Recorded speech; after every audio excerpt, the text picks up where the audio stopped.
Et yo les potes, comment allez-vous? C'est Yann et aujourd'hui on se retrouve pour une toute nouvelle vidéo sur du Shingeki no Kyojin alias l'attaque des titans. Et aujourd'hui on va se retrouver sur un top 9 des 9 titans primordiaux. Alors avant de commencer la vidéo, n'oubliez pas de liker la vidéo, de vous abonner, d'aller voir ma chaîne YouTube qui est Flasco Secute et de celle de Reda Secute.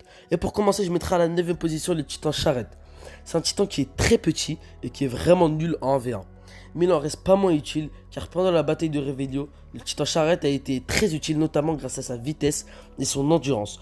On pouvait aussi transporter des armes, des soldats ou tout simplement du ravitaillement. Mais soyons réalistes, en 1v1 contre un autre titan primordial, le titan Charrette a aucune chance. Ce qui nous amène tout droit à la 8ème position avec le titan Mâchoire. Le titan Mâchoire est lui aussi très petit, car il mesure un peu plus de 5 mètres et grâce à sa petite taille, il est très rapide et agile.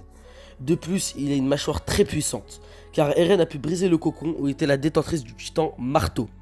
Grâce au titan mâchoire, excusez-moi, et grâce à sa vitesse et ses griffes et sa mâchoire surpuissante encore une fois, le titan mâchoire peut se battre contre plusieurs titans assez facilement. De plus, le titan mâchoire a pas mal réussi à esquinter Eren, mais quand même soyons réalistes, le titan Mâchoire n'a aucune chance contre un autre titan primordial plus haut dans ce top, à l'image du titan Charrette. Ce qui nous amène encore une fois à la 7ème position avec le titan Bestial. Déjà, à la 7ème position, comme je vous l'ai dit, c'est le titan Bestial. Car pour moi, le titan Bestial, comme je vous l'ai dit 1000 fois, c'est une relative déception. Voilà. Car bien qu'il soit grand, il n'a pas une force très ouf. Il est bon qu'à lancer des pierres, mais il sait aussi commander plein de titans grâce à son détenteur qui est du sang royal. Mais là on parle des 1v1. Et le titan bestial n'est absolument pas fort, car comme je vous l'ai dit, il n'est bon qu'à lancer des pierres ou des titans. Mais le titan bestial reste l'un de mes préférés, car même si en 1v1 il est assez faible, il en reste pas moins très efficace. Car il peut lancer des trucs et faire très mal. De très loin, il peut faire office de sniper et le titan cuirassé comme armure, voilà. Ouais, j'invente une compo.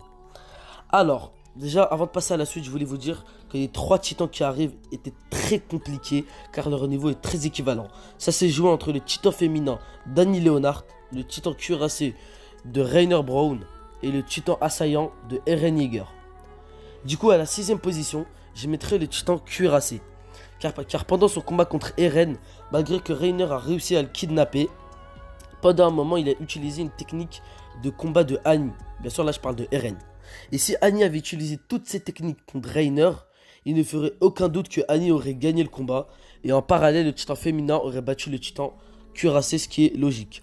Et en plus, le titan cuirassé est relativement lent à cause de son armure. Mais il peut l'enlever, son armure. Mais et s'il l'enlève, il serait beaucoup plus rapide. Mais il serait beaucoup plus vulnérable. C'est qui enlèverait toute la force du personnage. Donc on passe à la 5ème position avec le titan féminin. Le titan féminin n'a pas de faculté très impressionnante comparé aux autres titans primordiaux plus haut dans ce top. Mais malgré tout ça, elle a la faculté du durcissement. Mais au corps à corps, le titan féminin est très redoutable. Dans les combats au corps à corps, elle est très forte grâce à sa détentrice qui est Annie Leonhardt. Et comme je vous l'ai dit, il ne fait aucun doute qu'au corps à corps, encore une fois, Annie aurait battu le titan cuirassé de Rainer. À la 4ème position, je mettrai le titan assaillant.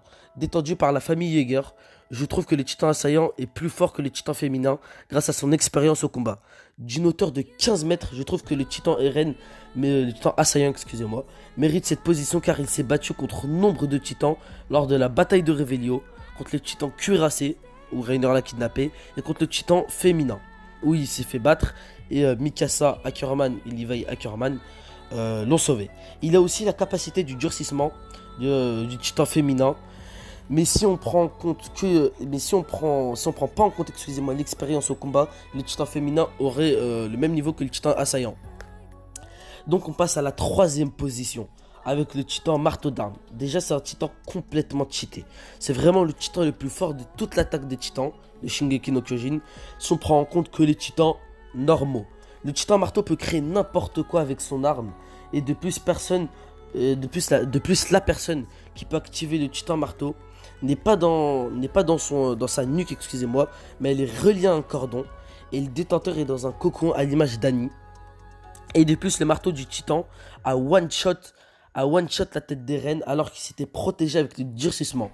Mais malgré toutes ses capacités, le titan marteau peut être très vulnérable si on réussit à attraper son cocon et qu'on évite son titan. Ce qui nous amène tout droit à la deuxième position avec le titan colossal. Tout est dit dans le nom, c'est un titan colossal. Aucun autre titan n'est capable de rivaliser avec lui. Le titan colossal est capable de raser des villes entières.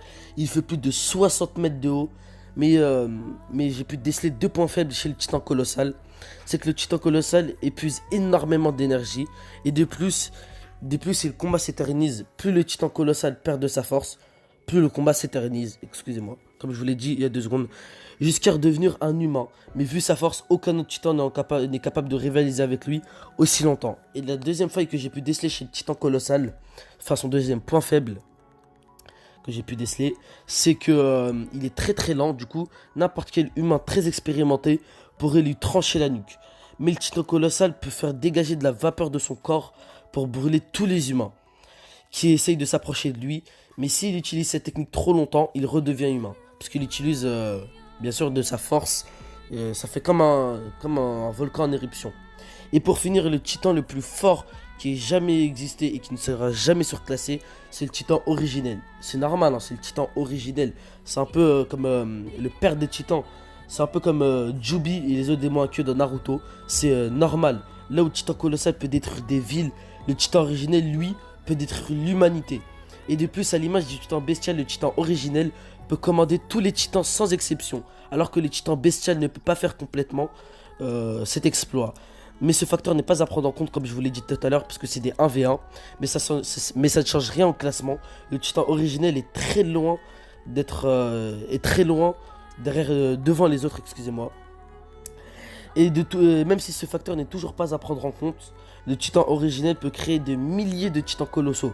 Alors imaginez dans un combat où tout est permis. Le titan originel pourrait créer des milliers de titans colossaux.